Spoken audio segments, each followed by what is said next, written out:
If your church depends on one person remembering everything, you do not have a system.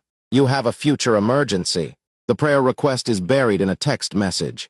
Nobody followed up with Sunday's visitor. 2 volunteers thought the other person was opening the building. Then Saturday night comes, and the pastor is trying to solve problems that should have been handled on Tuesday. In this video, I will show you 7 simple church administration systems that can help your ministry operate smoothly, even if you have a small staff, limited money, and volunteers wearing multiple hats. And no, you do not need expensive software to get started. Welcome to the Organized Church, where we build simple systems for stronger ministry. I am Pastor Rick, and I understand the reality of serving in a smaller church. In a small congregation, the pastor is rarely just the pastor. You may also be the administrator, communications director, volunteer coordinator, technology specialist, and the person trying to figure out why the microphone is not working 5 minutes before service. Church administration may not sound spiritual, but disorganization affects ministry. Many small churches do not have an effort problem, they have a process problem. People are working hard, they love the church and they want to serve, but everyone may be working from different information. One announcement is sent through a text message, another is posted on Facebook, a third is written on the back of Sunday's bulletin. A volunteer says, "I thought somebody else was doing that." Meanwhile, the pastor becomes the church's human reminder system. That approach begins to break when the church adds events, visitors, volunteers, prayer requests, hospital visits, and community ministries. A system simply answers 5 questions. What needs to happen? Who is responsible? When is it due? Where is the information stored? And how do we know it was completed? If your church cannot answer those questions consistently, these 7 systems are where I recommend starting. System number 1 is a central information system. Your church needs one reliable location for member contact information, volunteer lists, ministry documents, church policies, meeting notes, event information, and frequently used forms. This can be church management software, but it does not have to be. A small church can begin with Google Drive, clearly labeled folders, and a secure spreadsheet. The specific tool matters less than the agreement. Everyone must know where the official information lives. Centralize the information, but protect the people represented by it.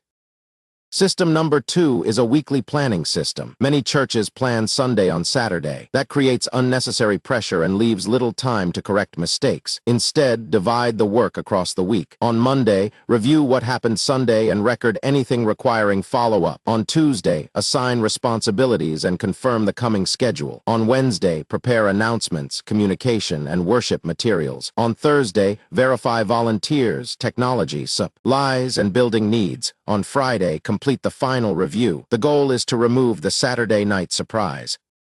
System number 3 is a visitor follow-up system. A visitor should not receive excellent follow-up only when the right person happens to remember. Decide how you will collect contact information. Identify who receives it after the service. Set a deadline for the first contact. A short thank you message within 24 hours is better than a long message sent 2 weeks later. Then decide what happens next and record the follow-up. The purpose is not aggressive recruitment. The purpose is to show people that their presence mattered.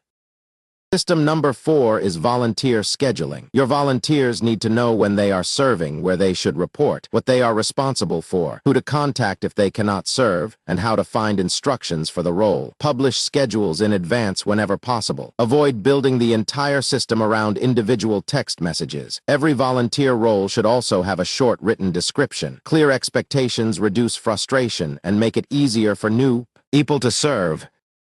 System number 5 is church communication. Not every announcement belongs on every platform. Create clear categories for urgent information, weekly announcements, volunteer communication, pastoral communication, public promotion, and private member information. Then decide which channel serves each category. Also create an announcement deadline. If information must be submitted by Wednesday at noon, communicate that standard and follow it. Without a deadline, every request becomes an emergency. Assign one person to approve the final wording so the church does not publish conflicting dates or sensitive information. System number 6 is Pastoral-Care Tracking. This system may track prayer requests, hospital visits, bereavement, homebound members, counseling follow-up, new babies, and families experiencing hardship. This information must be handled carefully. Do not place private details in a public spreadsheet. Record only what is necessary: the person's name, the general need, the responsible caregiver, the next action, the follow-up date, and whether the need has been addressed. A pastoral-care system does not make compassion mechanical. It helps ensure compassion is consistent. System number 7 is written procedures. Ask yourself this question: if the person who normally handles a responsibility were unavailable Sunday morning, could someone else complete it? If the answer is no, that process needs to be documented. Start with responsibilities that affect safety, money, people, and Sunday services. This includes opening and closing the building, counting offerings, responding to emergencies, child check-in, preparing communion, operating presentation equipment, and processing visitor information. Do not write the whole manual in one weekend. Document one recurring responsibility each week. These 7 systems fit inside what I call the Sunday-to-Sunday system. It is a repeatable ministry cycle: capture, assign, prepare, serve, follow up, review, reset, then begin again with less chaos and more clarity. You are not merely preparing for an event. You are building a ministry rhythm that prevents important responsibilities from depending on one person's memory. Here is the first key insight. Start with the problem, not the software. It is tempting to believe that purchasing a church management platform will automatically organize the church, but software cannot repair an undefined process. Before choosing a tool, write down what needs to happen, who owns it when it happens, and what completion looks like. Once the process is clear, choose the simplest tool that supports it. A spreadsheet with a clear owner can outperform expensive software that nobody understands or consistently uses. The second key insight is that every system needs an owner. A shared responsibility often becomes an ignored responsibility. Every system needs one person responsible for keeping it moving. That does not mean the person performs every task. It means the person verifies that the work is assigned and completed. If everybody owns it, nobody truly owns it.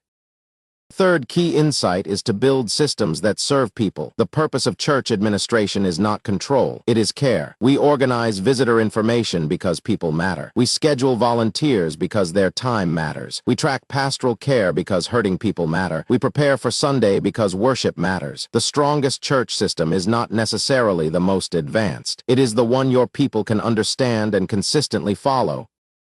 This week, do not attempt to install all 7 systems. Choose the one area currently creating the most confusion in your church. Write down what needs to happen, who is responsible when it should happen, where the information belongs, and how completion will be confirmed. That is the beginning of your first church administration system. Then tell me in the comments, which of these 7 systems does your church need most right now? If this video helped you, subscribe to the org. Anized Church. Each week, we will build another practical part of your Sunday-to-Sunday system so ministry can run more smoothly without everything resting on one person. In the next video, I will walk you through a complete weekly church administration checklist. We will cover what should happen after Sunday's service, what needs to be completed during the week, and what should be verified before the next service begins. Click the next video on your screen and let us build a better week from Sunday to Sunday.